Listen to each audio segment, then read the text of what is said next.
Hey everyone, welcome back to week 3 of The Wizard of Oz. I'm in my living room, not in the studio, or I'm in my kitchen actually, not in the studio this week, and just talking to you and hoping everyone's doing good. We are at book 4 of The Wizard of Oz, book 3 about Dorothy. I'm hanging out here with some cool babies. I'm not a baby! You're not a baby. Okay, you're not a baby. I'm hanging out with some cool kids. How do you feel about that? I can. Okay, you're a kid. All right, thank you so much. And that was Minnie, who's helping me produce the show this week. So, do you like The Wizard of Oz, Minnie? I've never seen that. You've never seen The Wizard of Oz? Yeah. What's your favorite book? Any book in my turquoise back? Okay. What books would those be?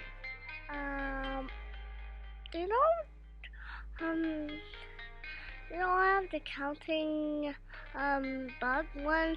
And even I did. And even, it's with a ladybug. And even on the, she asked all the bugs. She looked at her teeth. And even all the cakes, but there was no bite. But then the bugs came. All right, bugs came. That's pretty cool. So, how are you doing? Are you having a good week, Minerva? Yeah, but and even there's one on the book rack. Yeah, there's one on the book rack. Which is about Paw Patrol. Paw Patrol. Okay. All right. So, your favorite things right now are Pokemon, Paw Patrol, and Frozen. Yeah, even. Yeah, even Power Rangers can have Power Rangers. You like Power Rangers too. Okay, because Minnie, you want to be a ninja? Yeah. Yeah, you want to be a ninja. Well, there's no ninjas in The Wizard of Oz, but there is bunny slippers from BunnySlippers.com in this advertisement. Thank you so much. Minnie, do you like the bunny slippers, the fuzzy cow slippers in the front room? No, Easter was 2 days ago. Anyway, thank you so much for listening to Black Clock Audio Tales. It's been an interesting week, and we all hope you're doing well, and we hope you're keeping warm, and you've got cool stuff like bunny slippers and found item clothing. Thank you so much. Remember to help support the show by going to Facebook, Instagram, iTunes, Stitcher, any place that you find out about our podcast that you can tell other people about it, or recommend it and rate and review. That really helps the show. And yeah, Dorothy and the Wizard, here we go. Recording by Phil Chenevert, Dorothy and the Wizard in Oz by L. Frank Baum, The Earthquake. The train from Frisco was very late. It should have arrived at Hugson's Siding at midnight, but it was already 5 o'clock, and the gray dawn was breaking in the east when the little train slowly rumbled up to the open shed that served for the station house. As it came to a stop, the conductor called out in a loud voice, "Hugson's Siding!" At once a little girl rose from her seat and walked to the door of the car, carrying a wicker suitcase in one hand and a round bird cage covered up with newspapers in the other, while a parasol was tucked under her arm. The conductor helped her off the car, and then the engineer started his train again, so that it puffed and groaned and moved slowly away up the track. The reason he was so late was because all through the night there were times when the solid earth shook and trembled under him, and the engineer was afraid that at any moment the rails might spread apart and an accident happen to his passengers. So he moved the cars slowly and with caution. The little girl stood still to watch until the train had disappeared around a curve. Then she turned to see where she was. The shed at Hugson's Siding was bare save for an old wooden bench, and did not look very inviting. As she peered through the soft gray light, not a house of any sort was visible near the station, nor was any person in sight. But after a while the child discovered a horse and buggy standing near a group of trees a short distance away. She walked toward it and found the horse tied to a tree and standing motionless, with his head hanging down almost to the ground. It was a big horse, tall and bony, with long legs and large knees and feet. She could count his ribs easily where they showed through the skin of his body, and his head was long and seemed altogether too big for him, as if it did not fit. His tail was short and scraggly, and its harness had been broken in many places and fastened together again with cords and bits of wire. The buggy seemed almost new, for it had a shiny top and side curtains. Getting around in front so that she could look inside, the girl saw a boy curled up on the seat, fast asleep. She set down the bird cage and poked the boy with her parasol. Presently he woke up, rose to a sitting position, and rubbed his eyes briskly. "Hello," he said, seeing her. "Are you Dorthy Gale?" "Yes," she answered, looking gravely at his tousled hair and blinking gray eyes. "Have you come to take me to Hugson's ranch?" "Of course," he answered. "Train in?" "I couldn't be here if it wasn't," she said. He laughed at that, and his laugh was merry and frank. Jumping out of the buggy, he put Dorothy's suitcase under the seat and her bird cage on the floor in front. "Canary birds?" he asked. "Oh, no, it's just Eureka, my kitten. I thought that was the best way to carry her." The boy nodded. "Eureka's a funny name for a cat," he remarked. "I named my kitten that because I found it," she explained. "Uncle Henry says Eureka means I have found it." "All right, hop in." She climbed into the buggy, and he followed her. Then the boy picked up the reins, shook them, and said, "Git ap." The horse did not stir. Dorothy thought he just wiggled one of his drooping ears, but that was all. "Git ap," called the boy again. The horse stood still. "Perhaps," said Dorothy, "if you untied him, he would go." The boy laughed cheerfully and jumped out. "Guess I'm half asleep yet," he said, untying the horse. "But Jim knows his business all right, don't you, Jim?" patting the long nose of the animal. Then he got into the buggy again and took the reins, and the horse at once backed away from the tree, turned slowly around, and began to trot down the sandy road, which was just visible in the dim light. "Thought that train would never come," observed the boy. "I've waited at that station for 5 hours." "We had a lot of earthquakes," said Dorothy. "Didn't you feel the ground shake?" "Yes, but we're used to such things in California," he replied. "They don't scare us much. The conductor said it was the worst quake he ever knew." "Did he? Then it must have happened while I was asleep," he said thoughtfully. "How is Uncle Henry?" she inquired, after a pause, during which the horse continued to trot with long, regular strides. "He's pretty well. He and Uncle Hugson have been having a fine visit." "Is Mr. Hugson your uncle?" she asked. "Yes, Uncle Bill Hugson married your Uncle Henry's wife's sister, so we must be second cousins," said the boy in an amused tone. "I work for Uncle Bill on his ranch, and he pays me $6 a month and my board." "Isn't that a great deal?" she asked doubtfully. "Why, it's a great deal for Uncle Hugson, but not for me. I'm a splendid worker. I work as well as I sleep," he added with a laugh. "What is your name?" asked Dorothy, thinking she liked the boy's manner and the cheery tone of his voice. "Not a very pretty one," he answered, as if a little ashamed. "My whole name is Zebediah, but folks just call me Zeb. You've been to Australia, haven't you?" "Yes, with Uncle Henry," she answered. "We got to San Francisco a week ago, and Uncle Henry went right on to Hugson's ranch for a visit, while I stayed for a few days in the city with some friends we had met." "How long will you be with us?" he asked. "Only a day. Tomorrow Uncle Henry and I must start back for Kansas. We've been away for a long time, you know, and we're anxious to get home again." The boy flicked the big bony horse with his whip and looked thoughtful. Then he started to say something to his little companion, but before he could speak, the buggy began to sway dangerously from side to side, and the earth seemed to rise up before them. Next minute there was a roar and a sharp crash, and at her side Dorothy saw the ground open in a wide crack and then come together again. "Goodness!" she cried, grasping the iron rail of the seat. "What was that?" "That was an awful big quake," replied Zeb with a white face. "It almost got us that time, Dorothy." The horse had stopped and stood firm as a rock. Zeb took the reins and urged him to go, but Jim was stubborn. Then the boy cracked his whip and touched the animal's flanks with it, and after a low moan of protest, Jim stepped slowly along the road. Neither the boy nor the girl spoke again for some minutes. There was a breath of danger in the very air, and every few moments the earth would shake violently. Jim's ears were standing erect upon his head, and every muscle of his big body was tense as he trotted toward home.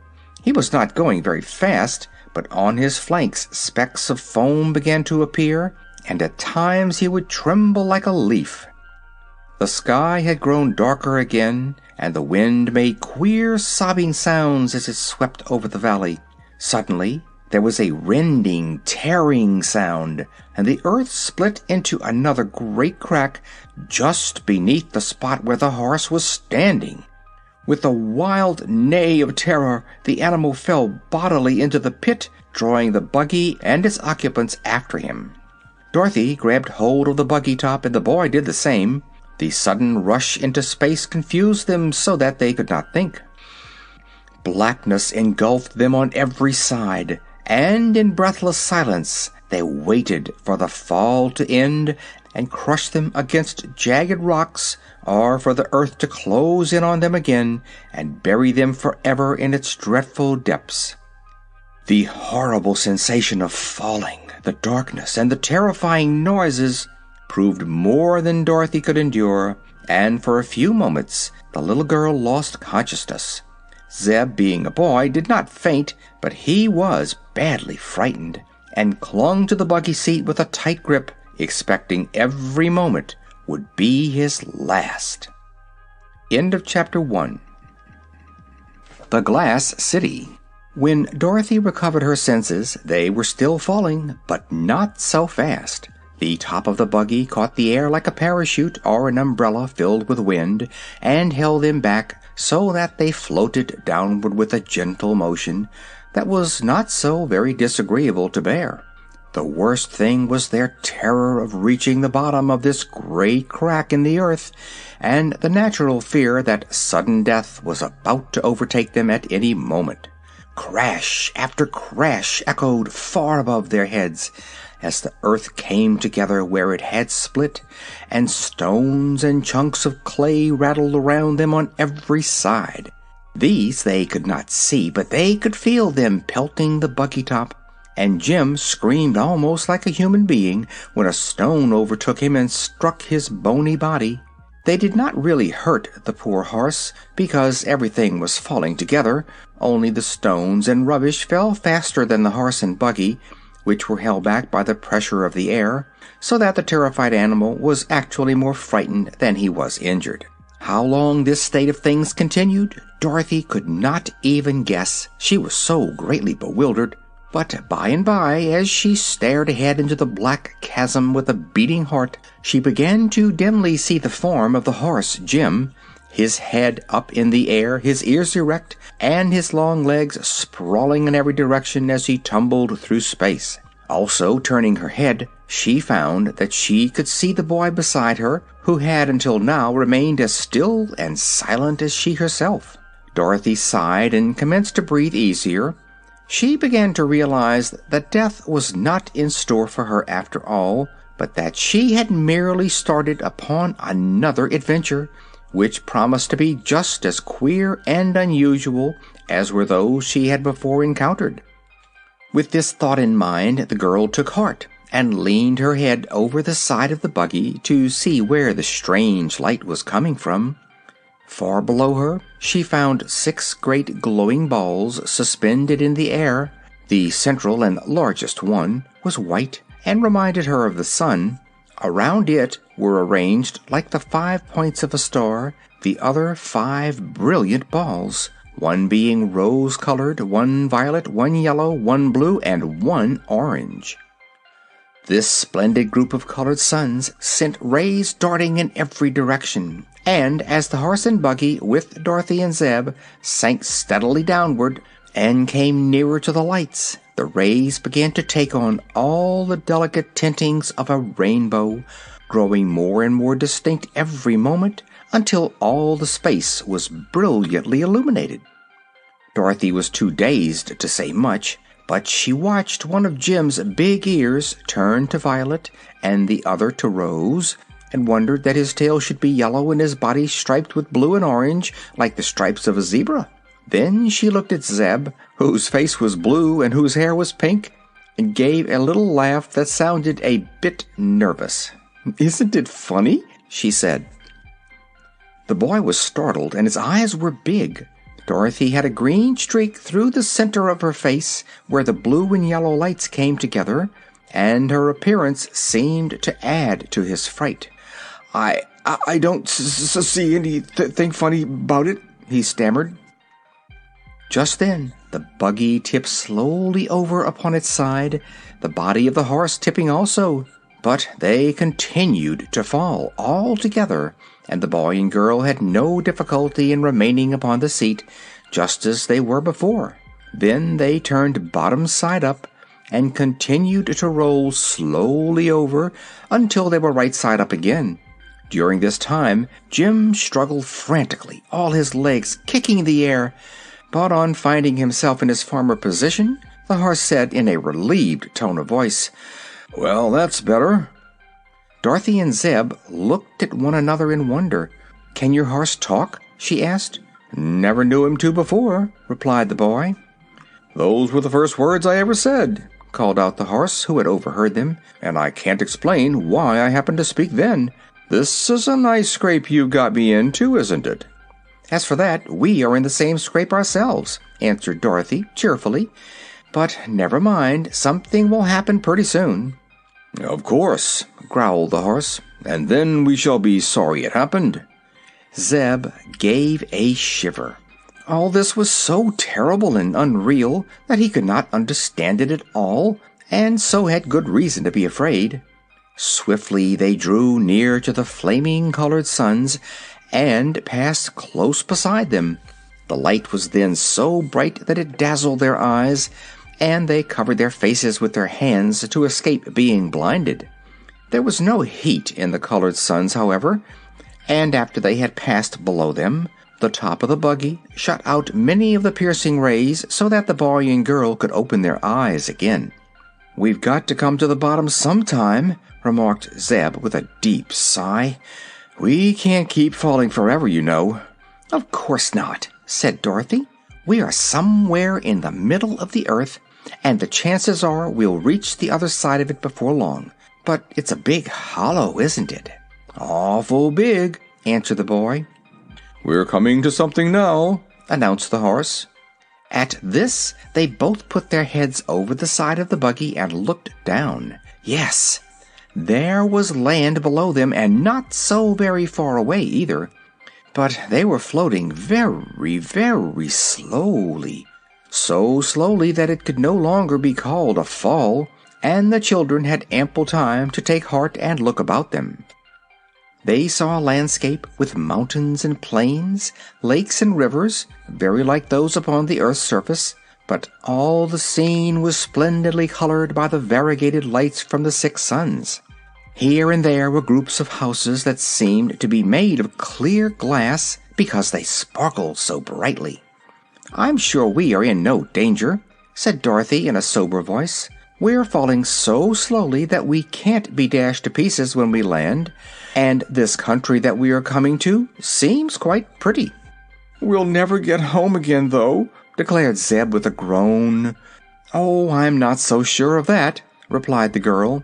"But don't let us worry over such things, Zeb. We can't help ourselves just now, you know, and I've always been told it's foolish to borrow trouble."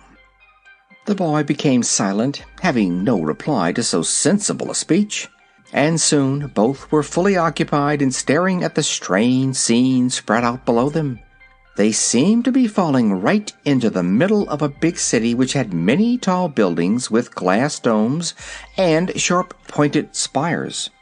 These spires were like great spear points, and if they tumbled upon one of them, they were likely to suffer serious injury. Jim the horse had seen these spires also, and his ears stood straight up with fear, while Dorothy and Zeb held their breaths in suspense. But no, they floated gently down upon a broad flat roof and came to stop at last. When Jim felt something firm under his feet, the poor beast's legs trembled so much that he could hardly stand.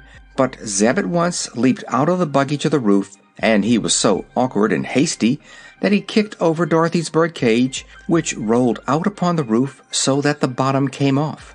At once a pink kitten crept out of the upset cage, sat down upon the glass roof, and yawned and blinked its round eyes. "Oh," said Dorothy, "that's Eureka." "First time I ever saw a pink cat," said Zeb. "Eureka isn't pink, she's white. It's this queer light that gives her that color." "Where's my milk?" asked the kitten, looking up into Dorothy's face. "I'm most starved to death." "Oh, Eureka, can you talk?" "Talk? Am I talking? Good gracious, I believe I am. Isn't it funny?" asked the kitten. "It's all wrong," said Zeb gravely. "Animals ought not to talk, but even old Jim has been saying things since we had our accident." "I can't see that it's wrong," remarked Jim in his gruff tones. "At least it isn't as wrong as some other things. What's going to become of us now?" "I don't know," answered the boy, looking about him curiously.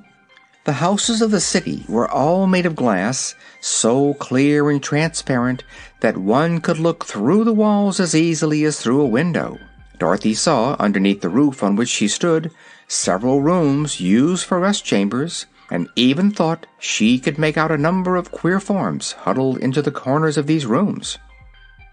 The roof beside them had a great hole smashed through it, and pieces of glass were lying scattered in every direction. A nearby steeple had been broken off short, and the fragments lay heaped beside it. Other buildings were cracked in places, or had corners chipped off from them, but they must have been very beautiful before these accidents had happened to mar their perfection. The rainbow tints from the colored suns fell upon the glass city softly, and gave to the buildings many delicate shifting hues which were very pretty to see. But not a sound had broken the stillness since the strangers had arrived, except that of their own voices. They began to wonder if there were no people to inhabit this magnificent city of the inner world. Suddenly a man appeared through a hole in the roof next to the one they were on, and stepped into plain view. He was not a very large man, but was well formed and had a beautiful face, calm and serene as the face of a fine portrait. His clothing fitted his form snugly and was gorgeously colored in brilliant shades of green, which varied as the sunbeams touched them, but was not wholly influenced by the solar rays. The man had taken a step or two across the glass roof before he noticed the presence of the strangers, but then he stopped abruptly. There was no expression of either fear or surprise upon his tranquil face, yet he must have been both astonished and afraid, for after his eyes had rested upon the ungainly form of the horse for a moment, he walked rapidly to the furthest edge of the roof, his head turned back over his shoulder to gaze at the strange animal. "Look out!" cried Dorothy, who noticed that the beautiful man did not look where he was going. "Be careful or you fall off!" But he paid no attention to her warning. He reached the edge of the tall roof, stepped 1 foot out into the air, and walked into space as calmly as if he were on firm ground. The girl, greatly astonished, ran to lean over the edge of the roof and saw the man walking rapidly through the air toward the ground. Soon he reached the street and disappeared through a glass doorway into one of the glass buildings. "How strange!" she exclaimed, drawing a long breath. "Yes, but it's a lot of fun, if it is strange," remarked the small voice of the kitten, and Dorothy turned to find her pet walking in the air a foot or so away from the edge of the roof. "Come back, Eureka!" she called in distress. "You'll certainly be killed." "I have 9 lives," said the kitten, purring softly as it walked around in a circle and then came back to the roof. "But I can't lose even one of them by falling in this country, because I really couldn't manage to fall if I wanted to." "Does the air bear up your weight?" asked the girl. "Of course. Can't you see?" And again the kitten wandered into the air and back to the edge of the roof. "It's wonderful," said Dorothy. "Suppose we let Eureka go down to the street and get someone to help us," suggested Zeb, who had been even more amazed than Dorothy at these strange happenings. "Perhaps we can walk on the air ourselves," replied the girl. Zeb drew back with a shiver. "I wouldn't dare try," he said. "Maybe Jim will go," continued Dorothy, looking at the horse. "And maybe he won't," answered Jim. "I've tumbled through the air long enough to make me contented on this roof." "But we didn't tumble to the roof," said the girl. "By the time we reached here, we were floating very slowly, and I'm almost sure we could float down to the street without getting hurt. Eureka walks on the air all right." "Eureka weighs only about half a pound," replied the horse in a scornful tone, "while I weigh about half a ton." "You don't weigh as much as you ought to, Jim," remarked the girl, shaking her head as she looked at the animal. "You're dreadfully skinny." "Oh, well, I'm old," said the horse, hanging his head despondently, "and I've had lots of trouble in my day, little one. For a good many years I drew a public cab in Chicago, and that's enough to make anyone skinny." "He eats enough to get fat, I'm sure," said the boy gravely. "Do I? Can you remember any breakfast that I've had today?" growled Jim, as if he resented Zeb's speech. "None of us has had breakfast," said the boy, "and in a time of danger like this, it's foolish to talk about eating." "Nothing is more dangerous than being without food," declared the horse with a sniff at the rebuke of his young master. "And just at present, no one can tell whether there are any oats in this queer country or not. If there are, they are liable to be glass oats." "Oh, no," exclaimed Dorothy. "I can see plenty of nice gardens and fields down below us, at the edge of this city, but I wish we could find a way to get to the ground." "Why don't you walk?" asked Eureka. "I'm as hungry as the horse is, and I want my milk." "Will you try it, Zeb?" asked the girl, turning to her companion. Zeb hesitated. He was still pale and frightened, for this dreadful adventure had upset him and made him nervous and worried, but he did not wish the little girl to think him a coward, so he advanced slowly to the edge of the roof. Dorothy stretched out a hand to him, and Zeb put one foot out and let it rest in the air a little over the edge of the roof. It seemed firm enough to walk upon, so he took courage and put out the other foot. Dorothy kept hold of his hand and followed him, and soon they were both walking through the air, with the kitten frisking beside them. "Come on, Jim," called the boy. "It's all right." Jim had crept to the edge of the roof to look over, and being a sensible horse and quite experienced, he made up his mind that he could go where the others did. So, with a snort and a neigh and a whisk of his short tail, he trotted off the roof into the air, and at once began floating downward to the street. His great weight made him fall faster than the children walked, and he passed them on the way down, but when he came to the glass pavement, he alighted upon it so softly that he was not even jarred. "Well, well," said Dorothy, drawing a long breath. "What a strange country this is." People began to come out of the glass doors to look at the new arrivals, and pretty soon quite a crowd had assembled. There were men and women, but no children at all, and the folks were all beautifully formed and attractively dressed, and had wonderfully handsome faces. There was not an ugly person in all the throng, yet Dorothy was not especially pleased by the appearance of these people, because their features had no more expression than the faces of dolls. They did not smile, nor did they frown, or show either fear, or surprise, or curiosity, or friendliness. They simply stared at the strangers, paying most attention to Jim and Eureka, for they had never before seen either a horse or a cat, and the children bore an outward resemblance to themselves.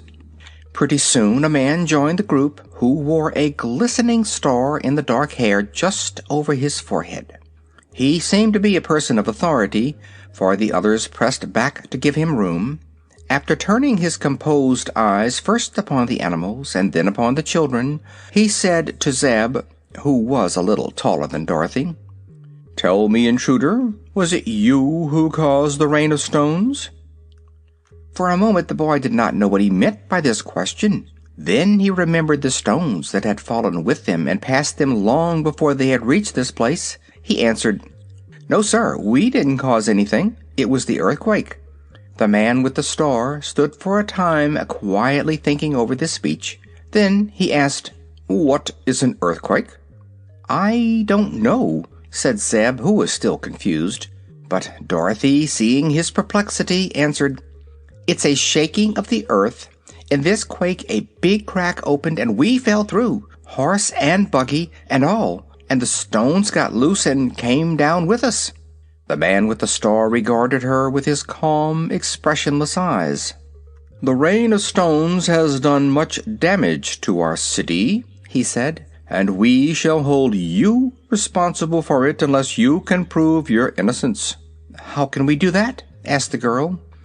"That I am not prepared to say. It is your affair, not mine. You must go to the house of the sorcerer, who will soon discover the truth." "Where is the house of the sorcerer?" the girl inquired.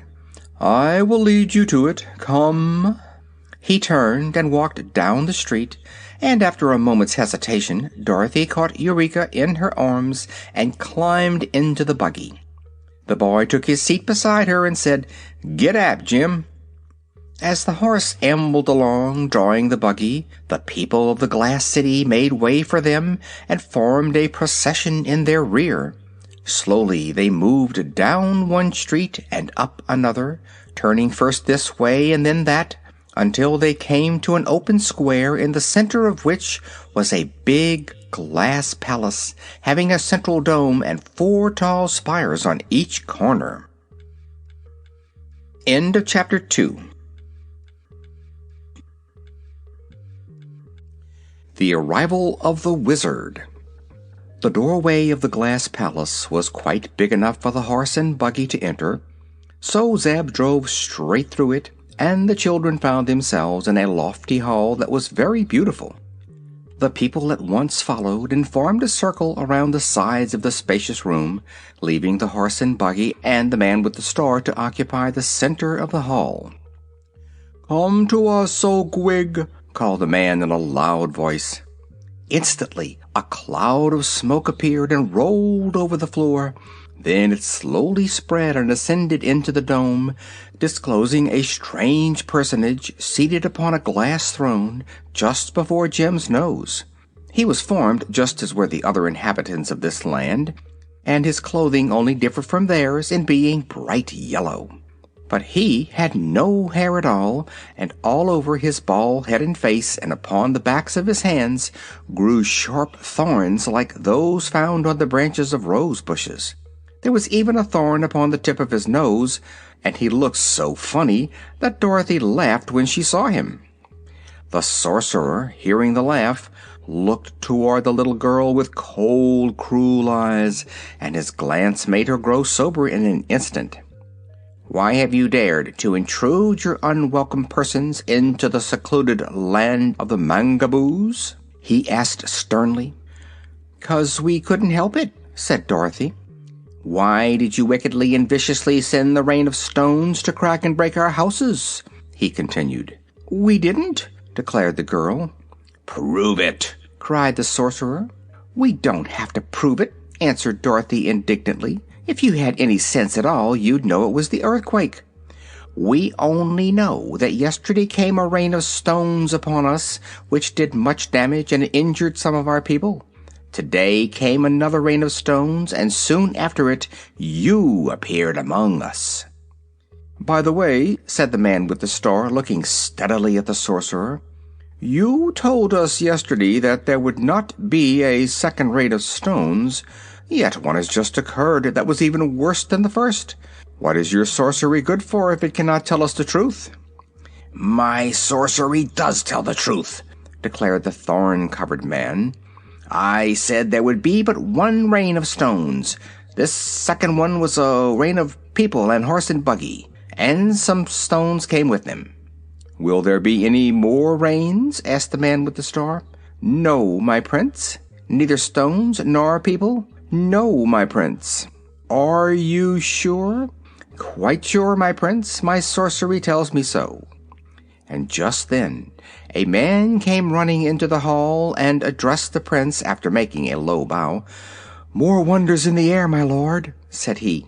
Immediately the prince and all of his people flocked out of the hall into the street, that they might see what was about to happen. Dorothy and Zeb jumped out of the buggy and ran after them, but the sorcerer remained calmly in his throne. Far up in the air was an object that looked like a balloon. It was not so high as the glowing star of the 6 colored suns, but was descending slowly through the air, so slowly that at first it scarcely seemed to move. The throng stood still and waited. It was all they could do, for to go away and leave that strange sight was impossible, nor could they hurry its fall in any way. The Earth Children were not noticed, being so near the average size of the Mangaboos, and the horse had remained in the house of the sorcerer, with Eureka curled up asleep on the seat of the buggy. Gradually the balloon grew bigger, which was proof that it was settling down upon the land of the Mangaboos. Dorothy was surprised to find how patient the people were, for her own little heart was beating rapidly with excitement. A balloon meant to her some other arrival from the surface of the earth, and she hoped it would be someone able to assist her and Zeb out of their difficulties. In an hour the balloon had come near enough for her to see a basket suspended below it. In 2 hours she could see a head looking over the side of the basket. In 3 hours the big balloon settled slowly into the great square in which they stood, and came to rest on the glass pavement. Then a little man jumped out of the basket, took off his tall hat, and bowed very gracefully to the crowd of Mangaboos around him. He was quite an old little man, and his head was long and entirely bald. "Why," cried Dorothy in amazement, "it's Oz!" The little man looked toward her and seemed as much surprised as she was, but he smiled and bowed as he answered, "Yes, my dear, I am Oz the Great, the Terrible, eh? And you are little Dorothy from Kansas? I remember you very well." "Who did you say it was?" whispered Zeb to the girl. "It's the wonderful Wizard of Oz. Haven't you heard of him?" Just then the man with the star came and stood before the wizard. "Sir," said he, "why are you here in the land of the Mangaboos?" "Didn't know what land it was, my son," returned the other with a pleasant smile. "And to be honest, I didn't mean to visit you when I started out. I live on top of the earth, your honor, which is far better than living inside it.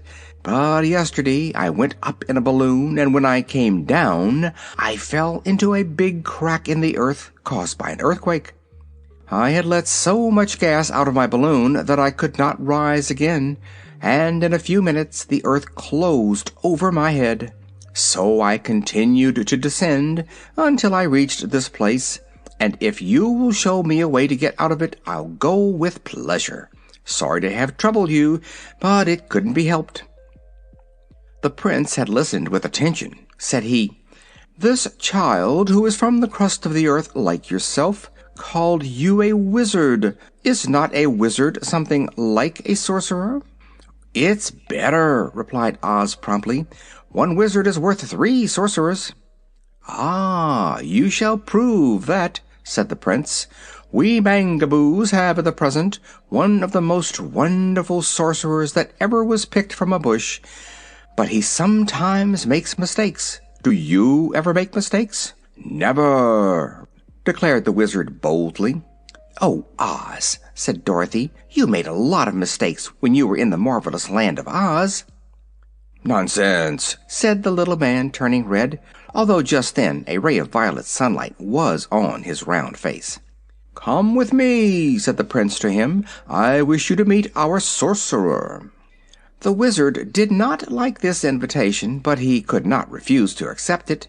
So he followed the prince into the great domed hall, and Dorothy and Zeb came after them, while the throng of people trooped in also. There sat the thorny sorcerer in his chair of state, and when the wizard saw him he began to laugh, uttering comical little chuckles. "What an absurd creature!" he exclaimed. "He may look absurd," said the prince in his quiet voice, "but he is an excellent sorcerer. The only fault I find with him is that he is so often wrong." "I am never wrong," answered the sorcerer. Only a short time ago you told me there would be no more rain of stones or of people, said the prince. Well, what then? Here is another person descended from the air to prove you were wrong. One person cannot be called people, said the sorcerer. If two should come out of the sky, you might with justice say I was wrong, but unless more than this one appears, I will hold that I was right. Very clever, said the wizard, nodding his head as if pleased.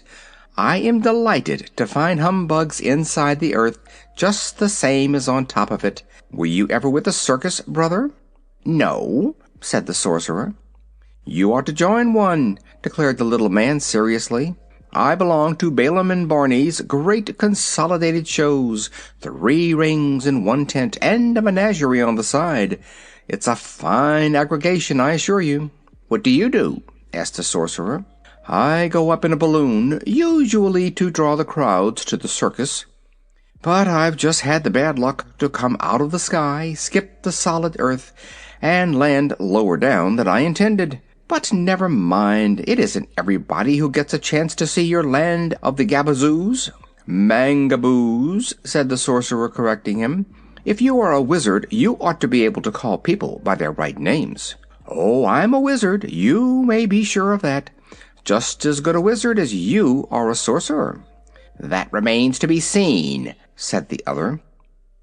If you are able to prove that you are better, said the prince to the little man, I will make you the chief wizard of this domain. Otherwise— What will happen otherwise? Asked the wizard. I will stop you from living and forbid you to be planted, returned the prince. That does not sound especially pleasant, said the little man, looking at the one with the star uneasily. But never mind, I'll beat old Prickly all right. My name is Gwig, said the sorcerer, turning his heartless, cruel eyes upon his rival. Let me see you equal the sorcery I'm about to perform. He waved a thorny hand, and at once the tinkling of bells was heard, playing sweet music. Yet look where she would, Dorothy could discover no bells at all in the great glass hall.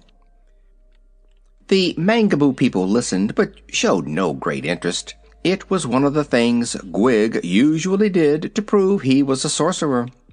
Now was the wizard's turn, so he smiled upon the assemblage and asked, Will somebody kindly loan me a hat? No one did, because the Mangaboos did not wear hats, and Zeb had lost his somehow in his flight through the air. Ahem, said the wizard. Will somebody please loan me a handkerchief? But they had no handkerchiefs either.